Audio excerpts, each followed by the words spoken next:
बघा आता आपण 2.2 मधलं 28वं उदाहरण बघतोय. विसंगत पद ओळखा. यामध्ये पहिलं जर संख्या वाचल्या आपण तर संख्या बघा 3128, 5716, 6120 आणि 2718. याच्यामध्ये जर बघितलं आपण तर याच्यामध्ये पण कसोटीचा वापर केलेला आहे. कसोटी कोणती बघा, 4ची कसोटी वापरलेली. 4ची कसोटी काय सांगते? 4ची कसोटी सांगते की एकक आणि दशक स्थानच्या अंकाला जर 4ने निशेष भाग जातात. एकक दशक म्हणजे कोणता? 28, 16, 20 आणि 18 यांना जर 4ने भाग जात असेल. बघा आता 28 4 सते 28 भाग जातो. 4 चौक 16. बघा 28 म्हणजे किती? 4 सते 28.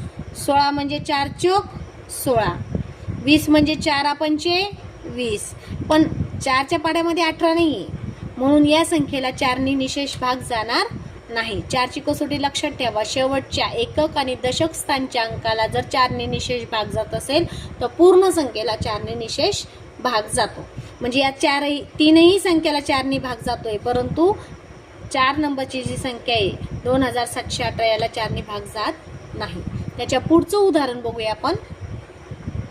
पुढचं बघा उदाहरण, तुम्ही जर लक्ष दिलं तर बघा इथं 42 गुणिले 2 आणि त्याच्यामध्ये पण 9-2 केलेले. बघा 42 गुणिले 2 म्हणजे 84 आणि 84 मधून 2 काढले तर उरले 82. बघा हे इथं 42 आणि इथं 82.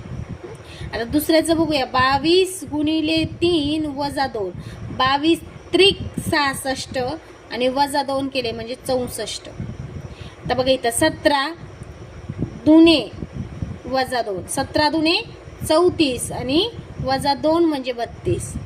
27 दुने 54. 27 गुणिले 2 आणि वजा पुन्हा 2. 27 दुने 54 आणि त्याच्यातून 2 गेले म्हणजे 52. इथं जर बघितलं आपण तर सगळ्या संख्येला 2 गुणलेलं आहे, परंतु 2 नंबरची जी संख्या आहे 22 याला मात्र 3 गुणलेलं आहे, म्हणून पर्याय क्रमांक 2 हा वेगळा आहे. यानंतर आपण बघतोय 30वं उदाहरण. विसंगत पद मध्ये 30वं उदाहरण बघा कोणतं आहे. 6416,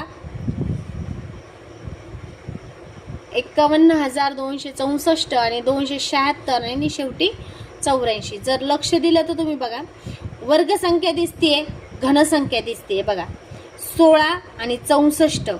16 हा काय? 4चा वर्ग आहे आणि 64 हा 4चा घन आहे, बरोबर. त्यानंतर जर आपण बघितलं 512 घन संख्या पाठ करा. 8चा घन आहे आणि 64 8 64 म्हणजे 8चा वर्ग आहे. इथे पुढे जर बघितलं तर इथं कुठं घन दिसत नाही, वर्ग नाही दिसत आहे. याच्या पुढे मात्र परत बघा 8 म्हणजे 2चा घन आणि 2चा वर्ग 4, म्हणून पर्याय क्रमांक 3 हा वेगळा आहे.